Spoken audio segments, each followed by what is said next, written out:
Bulldozer action पर supreme court ने सख्त टिप्पणी करते हुए बड़ा फैसला दिया है। कोर्ट ने कहा है कि आरोपी या दोषी का घर नहीं गिराया जा सकता है। ये किसी भी कीमत पर स्वीकार्य नहीं है। मनमाना रवैया बर्दाश्त नहीं किया जाएगा।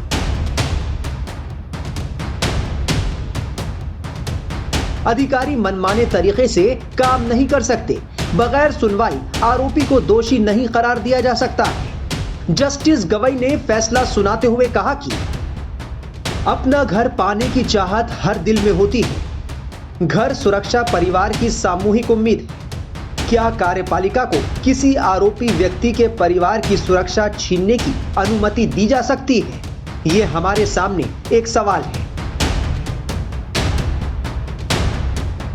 सुप्रीम कोर्ट ने कहा कि मामले का दायरा सीमित है। मुद्दा यह है कि क्या किसी अपराध के आरोपी या दोषी होने पर संपत्ति को ध्वस्त किया जा सकता है।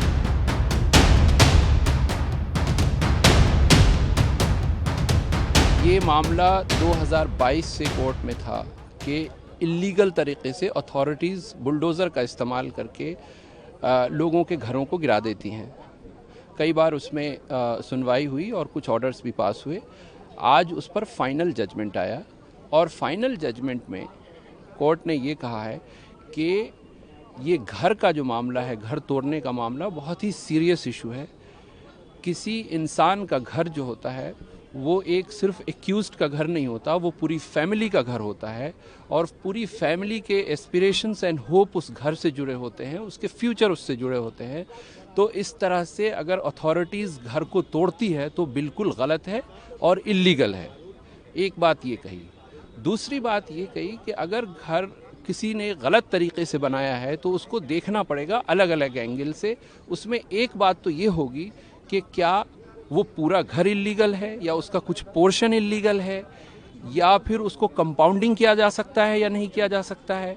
ये सब देखने के बाद उस पर एक अप्रोप्रिएट ऑर्डर पास किया जाएगा, फिर वो कलेक्टर को भेजा जाएगा। कलेक्टर उसमें वो एक नोडल ऑफिसर अपॉइंट करेगा, फिर उस नोडल ऑफिसर के सामने उसकी सुनवाई होगी और सुनवाई होने के बाद जब फाइनल फैसला आएगा उसको वेबसाइट पोर्टल पे अपलोड किया जाएगा और उस फाइनल फैसले के बाद 15 दिन का वक्त दिया जाएगा जिस इंसान का घर तोड़ना है। और उसके साथ साथ एक बात और कही कोर्ट ने कि देखिए ये मामले को पिक एंड चूज बेसिस पे नहीं होगा, उसको देखना पड़ेगा कि सिर्फ ये एक ही इंसान का घर है जो इल्लीगल था या और लोगों का उस मोहल्ले में जो घर है वो इल्लीगल है। तो इन सब कंसिडरेशन को देखने के बाद ऑर्डर पास किया जाएगा, 15 दिन का वक्त दिया जाएगा ताकि वो अगर फाइनली उसको तोड़ना ही है तो वो अपील कर सके या घर को खाली कर सके।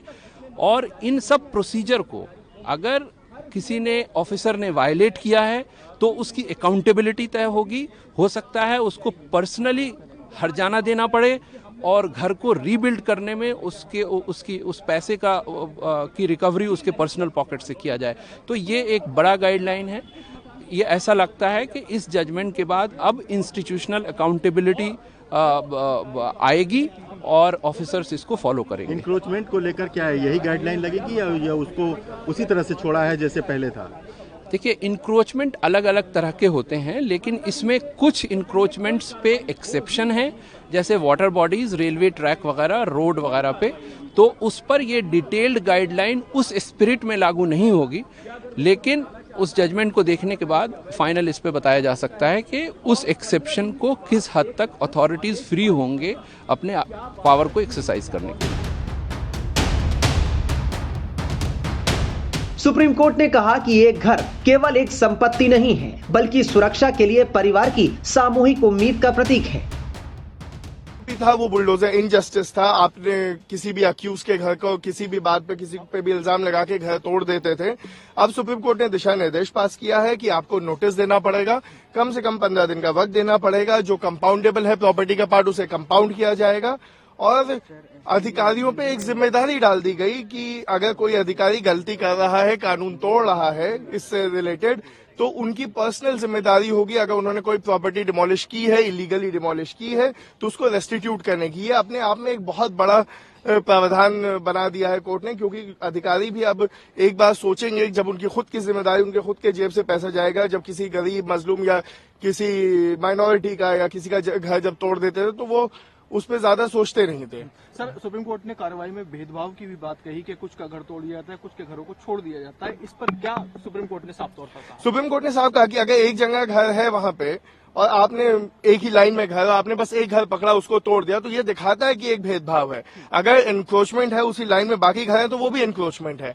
तो लॉजिकल यही है कि अगर आप स्टेट हैं, आप बायस नहीं हो सकते किसी के अगेंस्ट, आप पे जिम्मेदारी है कि आप आर्बिट्रेरी नहीं हो सकते, बायस नहीं हो सकते। तो उसके लिए उन्होंने कहा कि अगर एक घर है और आपसे वो तोड़ रहे तो वो दिखाएगा कि ये एक आपका बायस है, एक प्रेजुडिस है, एक पर्टिकुलर लोगों के या कम्युनिटी के खिलाफ। जिन लोगों के घर बिना नियमों का पालन किए तोड़े गए, क्या उनको कोई मुआवजा वगैरह देने का निर्देश भी अभी फिलहाल दिया गया है? मुआवजे का निर्देश भी दिया गया है। उसका सिस्टम क्या होगा वो हमें जजमेंट पढ़ के पता चलेगा। अभी प्रोनाउंसमेंट हुआ है, अभी जजमेंट की कॉपी आएगी, हम उसका अध्ययन करेंगे और उसके उपरांत बताएंगे। सुप्रीम कोर्ट का राइट टू शेल्टर जो है वो मौलिक अधिकार है, और क्या टिप्पणी इसको लेकर की है मौलिक? देखिए, सुप्रीम कोर्ट ने यही कहा है कि राइट टू शेल्टर पूरी तरह मौलिक अधिकार है। Right to shelter right to life का हिस्सा है।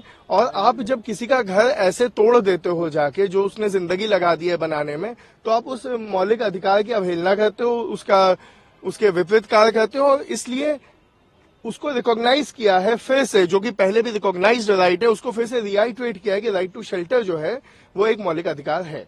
कि देखिए, पहले तो जो मैंने पहले भी कहा कि पर्सनल लाइबिलिटी जहां डाल देते हैं आप अधिकारी की, तो इन सब चीजों पे एक रुकावट आ जाएगी। साथ ही साथ हमारा केस था कि आप नोटिस भेजते नहीं है। मेरा क्लाइंट गणेश गुप्ता था, जिसका जहांगीरपुरी में जूस शॉप को डिमोलिश किया गया था। उसमें जो नोटिस स्टेट ने लगाया था अपने काउंटर एफिडेविट में, वो नोटिस हमारी दुकान का है ही नहीं, हमारा नाम भी नहीं है उस पर।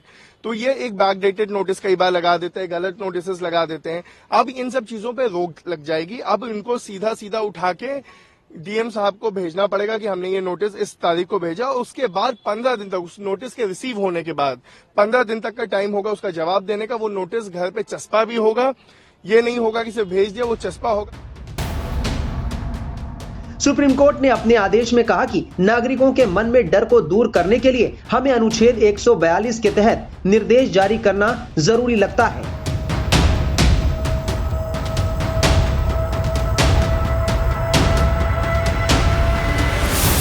हमारा मानना है कि जहां भी ध्वस्तीकरण का आदेश पारित किया गया है, वहां भी नोटिस को चुनौती देने के लिए लोगों को वक्त दिया जाना चाहिए। इसके साथ ही वैकल्पिक आश्रय की व्यवस्था भी की जानी चाहिए।